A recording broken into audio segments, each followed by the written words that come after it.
Josh had always believed a man's home was his sanctuary, a place of stability and peace in a world that often felt like it was spiraling out of control. But that illusion shattered the moment he stepped outside and saw the wreckage. His hedge, the one he had spent years growing, trimming and shaping to perfection, was nothing more than a flattened mess of broken branches, crushed leaves and deep tire tracks gouged into the soil. His stomach tightened, a slow-burning anger rising in his chest as he ran his fingers over the deep grooves in the dirt, the clear evidence that someone had deliberately driven through it not once, not twice, but again and again. This wasn't an accident. This was a message. And he already knew exactly who had sent it.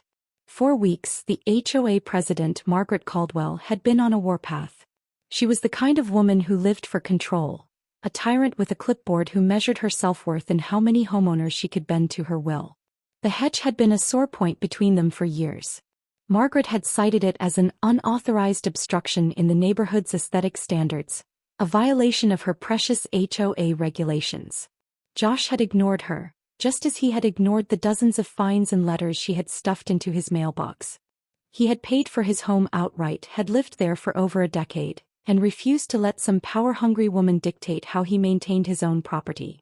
But now she wasn't just sending letters. She was escalating. His pulse pounded in his ears as he crouched down, spotting something wedged between the crushed twigs, a small, shattered piece of black plastic. He picked it up, turning it over in his fingers. A fragment of a headlight casing. His jaw tightened. Margaret had gotten sloppy. He didn't need a forensic team to tell him where this had come from. He had seen the black SUV she drove, the one she used to patrol the neighborhood like a dictator surveying her kingdom. It had been parked at the HOA meetings, at neighborhood gatherings, at every ridiculous event she insisted homeowners attend. And now, a piece of it was lying in his yard, nestled in the remains of what used to be his hedge. Josh took a slow breath, forcing himself to stay calm. There were two options. He could storm over to Margaret's house, pound on her door and demand an explanation. Or he could play this smart. She had been careful, striking when he wasn't looking. Every time his back was turned, his hedge suffered another hit. It was always during the briefest windows. When he ran to the store, when he was fixing his truck in the garage, when he took the trash out for 5 minutes. It was almost surgical, calculated. And every time she made sure there were no witnesses. The neighbors were no help. Most of them were too afraid of her, too worried about what would happen if they spoke out against the HOA. Even Mrs. Callahan, who spent all day watching from her porch, had just shaken her head when he asked if she had seen anything. "They come at night," she had whispered, her voice low, wary. "Quick. Like they don't want to be seen." Josh exhaled through his nose, clenching his fists. That was it. No more waiting. No more playing defense. Margaret thought she could bully him into submission, thought she could make his life miserable until he gave up. But she had underestimated him. He wasn't just going to sit back and take it. He was going to fight back. And he was going to make damn sure she never saw it coming. For the next few days he adjusted his schedule, waking up earlier, staying up later. He watched from his porch in the early morning hours, kept an eye on the street when he was in his garage, made sure he was outside when most people were inside. But Margaret was good. Too good. She waited until he was inside for just a moment, slipping in like a thief in the night. And then finally it happened. It was just after midnight when he heard it. The low, unmistakable growl of an engine idling nearby. Josh had only stepped inside for a minute, just to grab a wrench from his workbench. But when he came back out he saw it, the black SUV creeping down the street. His breath caught in his throat as he watched the vehicle slow in front of his house, its headlights off, rolling almost silently toward his driveway. And then without warning the engine roared to life. The tires screeched against the pavement as it suddenly swerved, hurtling straight for his hedge. Branches snapped like brittle bones beneath the weight of the vehicle. The deep, grinding crunch of metal tearing through greenery filled the night air. And just as quickly as it had come, it was gone, disappearing down the street, its taillights vanishing into the darkness. Josh stood frozen for a moment, his fists clenched so tightly that his nails dug into his palms. That was it. No more waiting. No more patience. Margaret had just made the biggest mistake of her life. She thought she could push him. Thought she could intimidate him. Thought she could win. But she was about to find out exactly what happens when you push the wrong man too far. Josh didn't sleep that night. He sat in his garage, gripping his coffee mug so tightly his knuckles turned white, staring at the shattered piece of plastic in his hands. His hedge was gone. Again. But this time he had something they didn't know he had. Evidence. Proof. The SUV had left behind more than broken branches and deep tire marks. It had left a trail. A mistake. A weakness. And Josh was going to use it. The next morning he acted like nothing had happened. He didn't file a police report, didn't go knocking on Margaret's door, didn't start a neighborhood war. Not yet. That was what she expected. That was what she wanted. No, instead he cleaned up the mess slowly, deliberately, dragging his feet just enough to make it look like he was exhausted, defeated. Let them think they had won. Let them think they had broken him. He knew better. He wasn't broken, he was waiting. Watching. Planning. Margaret must have sensed it because she escalated. The HOA letters increased. Not just fines for the hedge but absurd complaints. Grass too long, paint slightly faded, trash bins left out a minute too long. Some of them were laughable, so petty they barely even made sense. A warning about the non-regulation mailbox he had owned for 10 years. A violation notice for improperly placed garden stones. The message was clear: get in line or get out. And then the suit showed up. Josh had been working on his truck in the garage when the knock came. Slow, heavy, deliberate. Not the kind of knock a friendly neighbor used. He wiped his hands on a rag, walked to the door and cracked it open just enough to see who was there. A man stood on the porch, dressed in a perfectly pressed suit, hands clasped in front of him like he had all the time in the world. He wasn't from the HOA. Margaret would never send someone like this. No, this was something else. Something bigger. Mr. Carter, the man said smoothly. His voice was calm, practiced, the kind of voice that had talked people out of things before. I'd like to offer you a way out of your current predicament. Josh didn't blink. I didn't know I had one. The man smiled, but there was no warmth in it. We both know you do. Josh leaned against the doorframe. Let me guess. You want to buy my house. Not just buy, the man corrected, reaching into his coat pocket. He pulled out a folded piece of paper and held it out. A generous offer. 3 times the market value. No strings attached. Josh didn't take it. And if I say no? The man's smile didn't fade, but the warmth drained from his eyes. Then things get unpredictable. Josh exhaled slowly, keeping his face neutral. That a threat? A prediction, the man said smoothly. One I strongly suggest you consider. Josh took the paper, glanced at it, then crumpled it in his fist and tossed it onto the porch. Not interested. For the first time the man's mask slipped. A flicker of irritation crossed his face, but just as quickly he composed himself. That's disappointing, he murmured, stepping back. Sleep on it. Then he turned and walked away, got into a sleek black sedan and drove off. Josh watched him go, his mind racing. This wasn't just about his hedge. This wasn't just Margaret being a power-hungry dictator. This was bigger. There was money involved. And if there was money involved, that meant someone, maybe multiple someones, had a vested interest in making sure he was gone. That night the first real hit came. It started small. A letter from the city citing him for unauthorized landscaping and demanding he remove what remained of his hedge or face fines. A completely fabricated complaint from the HOA accusing him of violating community guidelines. Annoying but expected. But then it escalated. Someone slashed his tires overnight. Someone broke into his garage, overturned his workbench, scattered his tools. And right in the middle of the mess, a brick with a note tied around it. Last chance. Josh's blood ran cold. This wasn't a warning anymore. This was a promise. They thought they could scare him. They thought they could push him. They thought they could make him run. They had no idea who they were dealing with. Josh wasn't going anywhere. And now it was his turn. Josh had dealt with threats before. He had seen his fair share of tough guys, smooth talkers and so-called enforcers who thought intimidation was a one-size-fits-all solution. But this was different. This was calculated. Structured. These weren't just neighborhood bullies throwing their weight around. This was a coordinated attack. A machine built to break people down until they either gave in or gave up. And that only made him more determined to dismantle it. He spent the next day putting the pieces together. The break-in, the threats, the SUV, the shady buyout offer. It all pointed in one direction. Someone wanted him gone. And it wasn't just about his hedge. That was just the surface-level excuse.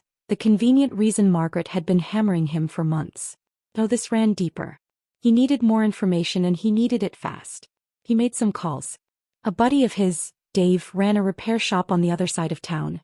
The kind of place that saw its fair share of expensive cars coming in with damage that no one wanted to explain. If someone had brought in a black SUV with a wrecked front end, Dave would know about it. And sure enough, within an hour, Josh had his answer. Yeah man, a black SUV came in yesterday, Dave said over the phone. Front end was totaled. Looked like it went through a damn barricade or something. Belongs to Margaret Caldwell. Josh smirked. No kidding. Not just her though, Dave added. She didn't bring it in. Some corporate suit did. Name was Paul Langford. The name landed like a punch to the gut. Paul Langford. Josh had heard that name before. A real estate developer, the kind of guy who operated in the shadows, pushing through projects before homeowners even knew what hit them. He was known for using every trick in the book. Bribery, legal loopholes, intimidation. And now apparently he was using Margaret and the HOA to clear out properties. Josh set the phone down, exhaling slowly. That was it. That was the missing piece. They weren't just trying to harass him for fun. They were trying to push him out because his property was in their way. Maybe they had plans to rezone, tear down, or redevelop. Maybe his land was key to a bigger project. Whatever the case, they wanted him gone, and they had been willing to play dirty to make it happen. He wasn't just up against Margaret anymore. He was up against a man who had built a career on making people disappear from their own homes. Josh didn't bother with the cops. He knew better. Margaret had people in her pocket and Langford had deeper connections. No, this needed to be bigger. Louder. Something they couldn't cover up. He spent the next 12 hours gathering everything. Security footage, records of all the fabricated violations, screenshots of the threats, even the footage from his cameras the night the SUV wrecked his hedge. Then he dug deeper, pulling up property records, development permits, anything connected to Langford. And that was when he found the jackpot. Langford wasn't just trying to force homeowners out. He had already started construction on projects built on land he didn't even fully own yet. That was illegal. And Josh had the evidence. It was time to go nuclear. By morning the internet was on fire. Josh had spent the night uploading everything to every platform he could think of. Local news stations, watchdog groups, real estate blogs. Anywhere people would listen. He sent anonymous tips to investigative reporters, dropped the files into every forum that covered shady land deals, and even reached out to a few city council members who weren't known for playing dirty. And it worked. Within hours the fallout started. The news spread fast. Suddenly people were asking questions. Homeowners, journalists, even some city officials who hadn't been bought off. The HOA was in the spotlight, and Margaret's precious little fiefdom was cracking under the weight of public scrutiny. The council announced an emergency review of all recent land acquisitions. And right on cue, Langford's name started appearing in headlines. Josh knew it was only a matter of time before they came for him. He had forced their hand. They weren't just going to let this slide. Sure enough, that evening there was another knock at the door.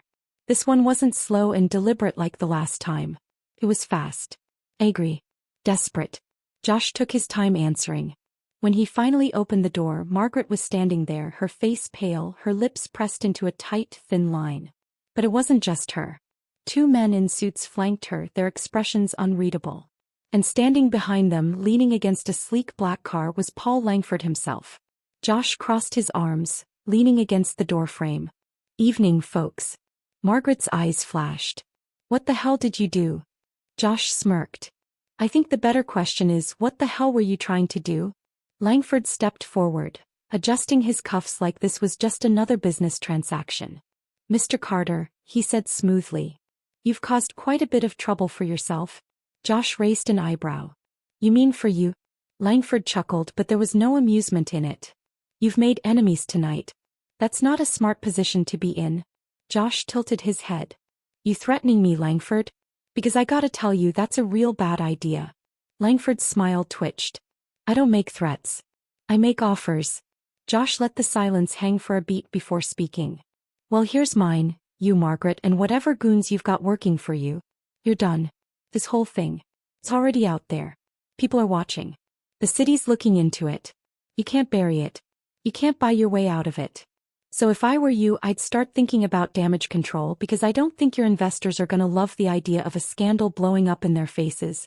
Langford's expression didn't change, but something flickered in his eyes. A realization. He had lost control. Margaret, on the other hand, was losing it. You think this is over? She snapped. You think you've won? You have no idea who you're messing with. Josh smiled. Pretty sure I do. Langford exhaled through his nose, then turned back toward his car. We'll see about that. Margaret stayed a moment longer, glaring at him like she wanted to burn his house down with her mind. Then without another word she spun on her heel and stormed off. Josh watched them go, feeling the weight of the moment settle over him. This wasn't over.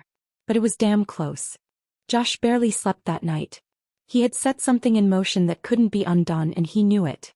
The news had spread faster than he expected. Reports about shady land deals, forged permits, and illegal construction projects tied to Langford were everywhere. The HOA wasn't just under scrutiny, it was under siege. Margaret had made a mistake showing up at his house, threatening him while he was recording everything. The moment he uploaded that clip, people started asking questions the HOA didn't want to answer. By morning the fallout had begun. The first sign was the frantic knocking on his door. Not a polite knock, not a controlled knock, but a rapid, desperate pounding. Josh already knew who it was before he even opened it.